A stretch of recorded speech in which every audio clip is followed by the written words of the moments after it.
Thanks for joining us for our web exclusive. I'm Mike Montecalvo, along with Eyewitness News analyst Lieutenant General Reginald Centracchio. General, we're going to start with what's going on with Al-Qaeda and the CIA in the United States. We're finding out that a key operative who gave us information that eventually led to the capture of Osama bin Laden has rejoined Al-Qaeda. Kind of sounds crazy when you think about it. It was sent back to Pakistan, and somehow they turned him over to Al-Qaeda. Your reaction? We find that most of the individuals who were released from either Gitmo or other facilities haven't, I think it was about 25% do in fact rejoin Al-Qaeda. This particular scenario, however, is a little bit different. He was an informant to the CIA. Now, when he says a rejoin Al-Qaeda, I think the question needs to be asked, or what branch of Al-Qaeda? Because Al-Qaeda means network.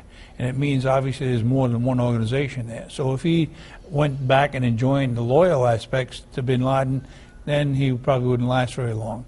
If he joined another faction which was against bin Laden to begin with, perhaps he has a longer lifespan.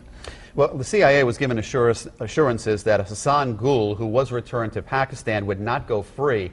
Pakistan failed to keep their word. So I guess part one of the question is, could that have been a calculated move on their part to turn him back over to Al-Qaeda and maybe they take care of the situation? I think so. I think that's reasonable. It's an easy way to solve the problem by putting him back in the field. He was an informant. He'd probably be taken out by Al-Qaeda itself. On the other hand, you know, I'm not sure what the motivation was on Pakistan's part to release him when they said they weren't. But I'm sure that as you unravel this whole thing, the bottom line is he's probably not going to be around much longer. Well, it all unfolded in 2006. What's angering the United States is that Pakistan did not keep their word. And this is not the first time that this has happened, and it's really souring our relationship with that country. It is, and I think if you look at the credibility that we obviously look to for Pakistan, it's not very good at this time. But at the same time, we have no option. We've got to be able to do as much as we possibly can, leveraging their support when we can, but understanding that they don't hold true to their promises, they don't hold true to their word, and this is just another instance of that. So can they be trusted as an ally against terrorism? Once again, I don't think we have much of a choice. I think we need to see as it continually unfolds whether in fact we can depend on them for smaller things and then migrate to larger things. But I don't ever think we would be able to inform them about a strike that's pending. I don't ever see that happening. He was not sent to Guantanamo Bay. Is he kind of like the poster child of someone who should have gone there? I think so. I think it's fair, once again, to suggest that he should have gone there. But what caused them to release him to begin with, whether he would have been released along with others from Gitmo, who were released from Gitmo, or the fact that they closed their secret bases down somewhere in Europe, he was released on that basis. It's a real hard question to answer, but I think the bottom line is you can't trust anyone who was formerly a member of Al-Qaeda, and when you release them, they'll probably go back and do the same things they were doing before. You know, General, it's safe to say a story like this can kind of go under the radar. A lot of people obviously, A, might not understand it, and B, probably thinking it's not a big deal. But it is a big deal for the long-term plan of the safety of the country. It is. It's huge. You know, when you start talking about whether, in fact, the war can be won. You know, you may lose a battle here and there. You may lose a situation like this here and there. But the overall strategy has got to be one to win the war on terror. And when you have allies like Pakistan, that's key, and you can't really trust them to this point, it's huge. And we'll have to continue to deal with it. What do you want to hear from Leon Panetta? I think Leon has got to say, you know, we're going to listen to what you say, but we're really not going to pay much attention to the credibility and to really depend on specific information that you're giving to us because we really can't trust you. What's the United States' next move, or even NATO's next move in all of this? Well, I think obviously over the last day or so, it was announced through the, I guess it was AP, that was talking about the United States creating a CIA base within the region.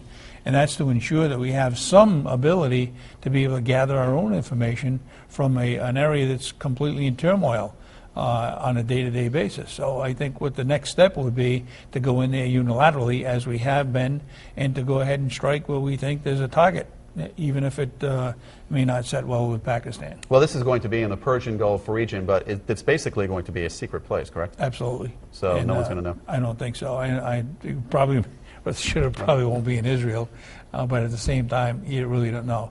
I don't know whether it would be in Saudi Arabia, which really is one of our better allies. Whether, in fact, she would allow a base to be put there is yet to be seen. I don't really know where it will go, but I do believe one will take place. And it may not look like the traditional footprint of a base. It'll be something that has a presence there that perhaps might even be absorbed in a particular community.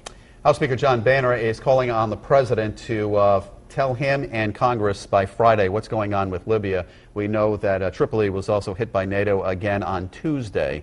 The strikes continue. Muammar Gaddafi is still in charge. What's next? I think the next thing is that they're going to have to determine at what point do they actually go after Gaddafi and versus having strikes that may take him out.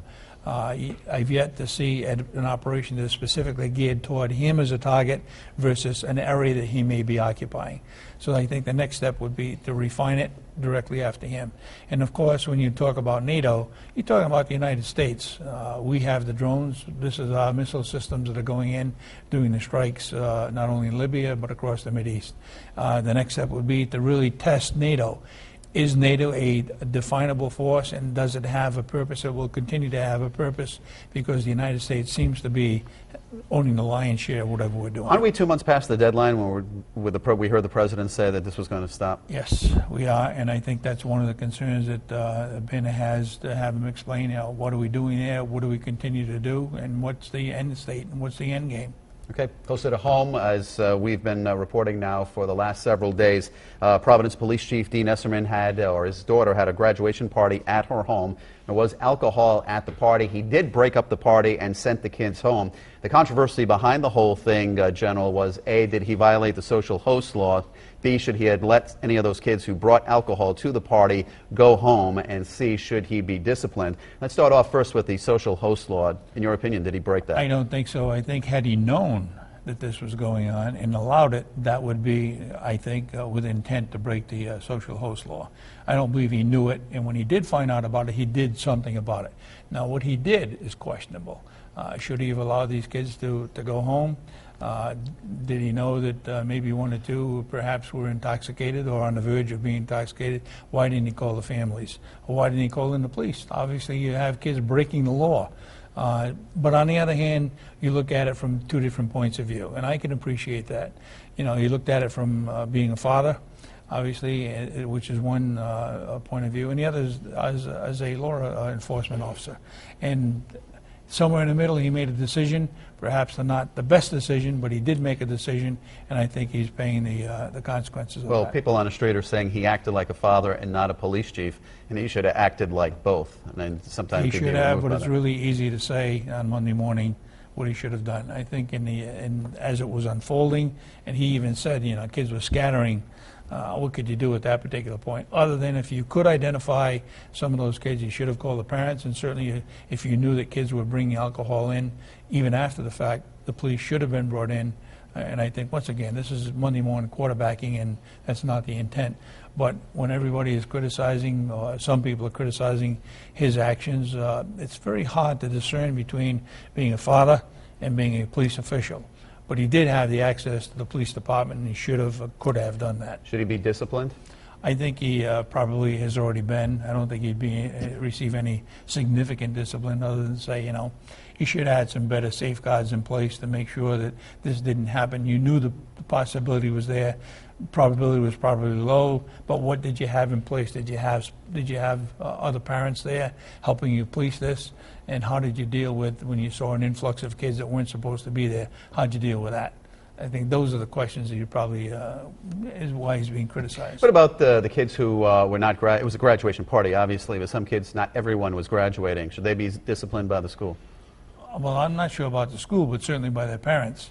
That's a private function. I don't know that the school has any particular part in place in that area, but certainly the parents.